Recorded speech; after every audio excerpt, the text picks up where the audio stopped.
Halo guys, welcome back to my channel. Kali ini gue datang dengan video terbaru. Oke teman-teman, jadi sebenarnya di video kali ini gue akan ngebahas sebuah topik yang bukan hal yang baru ya. Sebenarnya udah dari tahun lalu banyak banget yang nanya ke gue ya. Tapi gue baru bisa bikin kali ini teman-teman ya.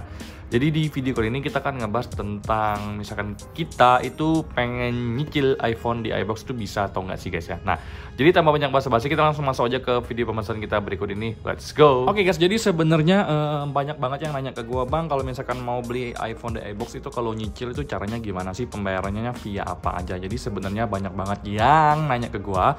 Buat yang udah tahu boleh di skip aja, tapi buat yang belum tahu tolong ditonton dengan baik-baik karena menurut gua secara pribadi ini sangat berguna karena ini berdasarkan dari pengalaman gua secara pribadi teman-temannya. Nah, jadi yang pertama-tama di sini gua akan kasih lihat ke kalian untuk secara simulasinya teman-teman. Jadi kalau misalkan kita buka ke website di iBox sendiri guys ya, contohnya adalah iPhone 15 Pro guys ya. Nah, jadi kalau misalkan kita beli iPhone di iBox itu pilihannya itu ada yang langsung cash teman-temannya. Jadi langsung cash, kalian bisa pakai debit kalian bisa langsung bayar pakai cash. Itu metode pembayaran yang pertama.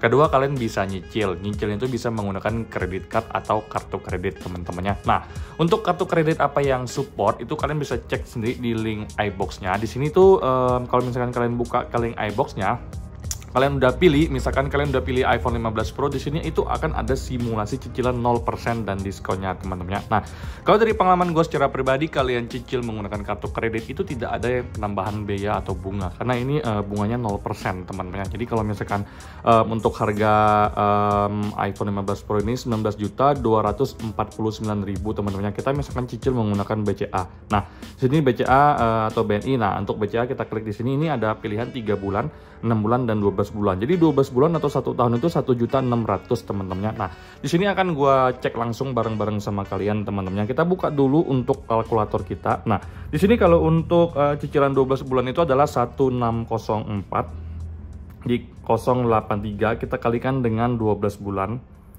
Jadi untuk nominal yang kita dapatkan itu adalah di angka 19.248,9 alias 19,249 teman-temannya. Jadi memang bunganya 0%, tidak ada yang namanya penambahan bunga. Jadi kalau misalkan kalian menggunakan kredit card ya, baik itu dari BCA, BNI, BRI, itu lebih menguntungkan karena tidak ada dikenakan bunga sama sekali. Benar-benar 0%. Nah, jangan salah, kalau untuk BCA sendiri di sini ada menyediakan 3 bulan, 6 bulan, 12 bulan. Kemudian kalau BNI ada yang namanya 3 bulan, 6 bulan, 12 bulan, 18 bulan, sampai 2 tahun. Jadi semuanya itu tergantung dari bank. Nah, kemudian yang kedua itu adalah split payment. Split payment itu misalkan kalian itu bisa menggunakan cash ya. Cash atau misalkan kalian itu menggunakan salah satu finance. Jadi kalau misalkan kalian datang ke iBox, bang, gue pengen beli iPhone, caranya itu adalah split payment, gue kasih cash 10 juta, 9 jutanya gue nyicil, itu juga bisa teman-temannya. Nah, tapi di sini gue akan share ke kalian salah satu metode yang paling familiar dan paling banyak banget ditawarkan oleh iBox, yaitu menggunakan aplikasi pihak ketiga atau finance dari pihak ketiga teman-temannya. Nah, jadi kalau untuk iBox sendiri yang paling gue notice itu adalah dia adalah Indodana teman-teman untuk finance-nya. Kemudian sempat ada Kredivo, tapi Kredivo itu udah nggak ada lagi salesnya dari yang gue pantau ya, iBox yang ada di Bali. Sekarang itu yang lagi banyak banget itu adalah Indodana. Jadi mereka menawarkan paket kalau nggak salah 1 tahun itu cuman bayar 11 bulan free 1 bulan. Nah, jadi sebenarnya kalau misalkan untuk finance dari pihak ketiga sendiri teman-temannya, kalau misalkan kalian itu beli di angka 19,2 juta, otomatis dia akan kena bunga. Dan pilihan bulan atau tenornya pun tergantung dari pilihan kalian guys ya. Nah, jadi kalau misalkan taruh aja kalian misalkan beli iPhone 15 Pro ini menggunakan finance pihak ketiga, entah itu Kredivo, entah itu dari Indodana. Buat yang sudah ada akunnya, kalau misalkan limit kalian udah 20 juta, kalian bisa nih untuk langsung beli iPhone 15 Pro ini teman-temannya.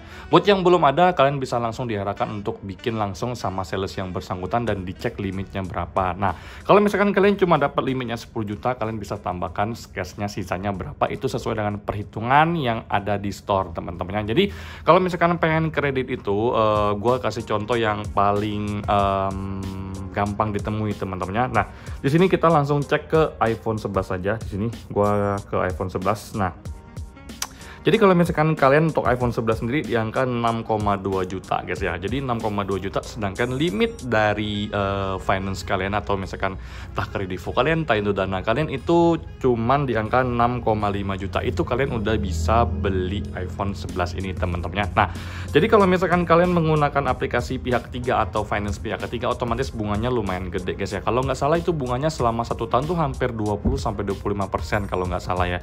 Jadi kalau misalkan kalian beli di angka 6,2, kalian nyicil 1 tahun itu bisa kena hampir sekitar mungkin 20% dari 6,2 ini sekitar 1,2, 1,3 atau 1,5 bisa hampir tembus 8 juta sebentar lagi teman-temannya. Nah, ini perhitungan gua secara kasar dari pengalaman gua secara pribadi teman-temannya. Nah, jadi walaupun kalian itu nyicil totalnya tuh di angka sekitar 9 juta atau 8 juta, walaupun limit kalian tuh cuma 6,5 juta, kalian tetap bisa. Yang penting limit awalnya itu bisa nge-cover untuk harga dari iPhone kalian. Jadi walaupun limit kalian tuh 6,5 juta ya untuk kredivo atau Indodananya, tapi pas kalian bayar totalnya itu dicicil selama 1 tahun, totalnya tuh sekitar 8.500.000 itu nggak apa-apa teman-teman ya. Yang penting limit awalnya itu bisa nge-cover untuk harga iPhone. Nah, jadi kalau kalian tanya ke gua cara pembayarannya tuh gimana, sebenarnya kalian langsung bilang aja ke salesnya.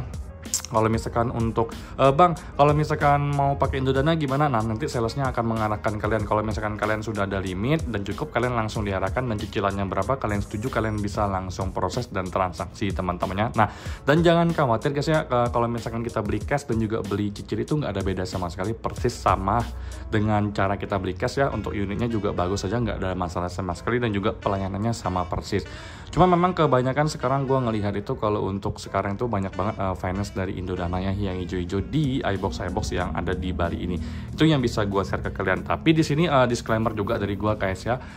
Mending kalau dari gue nabung, beli cash saja secara langsung. Kredit bukan berarti nggak bagus. Cuman kalau misalkan kita bisa beli cash langsung, kenapa kita harus kredit teman-temannya? Tapi kalau kalian ngerasa punya kemampuan untuk bayar cicilan setiap bulan dengan stabil tanpa mengganggu keuangan kalian, why not? Pilihan yang pertama beli cash, pilihan yang kedua adalah menggunakan credit card jika ada limitnya. Pilihan ketiga adalah ya split payment. Itu sih yang bisa gue sarankan ke kalian. Kalau misalkan kalian menggunakan finance pihak ketiga, bunganya lumayan gede teman-temannya. Nah, itu aja sih yang bisa gue share ke kalian tentang nyicil di iBox itu bisa atau enggak. Jawabannya bisa banget, dan sekarang kan memang getol ya orang mencari pembeli menggunakan kredit, karena kredit itu lebih menguntungkan karena ada bunganya bagi seller. Itu sih yang bisa gue share ke kalian. Tapi kalau kita bayar, lebih baik beli cash saja atau cicil menggunakan kartu kredit teman-temannya. Nah, itu aja yang bisa gue share ke kalian tentang cicil iPhone di iBox bisa atau enggak. Jawabannya bisa, dan ini murni dari pengalaman gue secara pribadi. Sampai jumpa di video selanjutnya. Semoga kalian semua dalam keadaan sehat. Bye bye guys.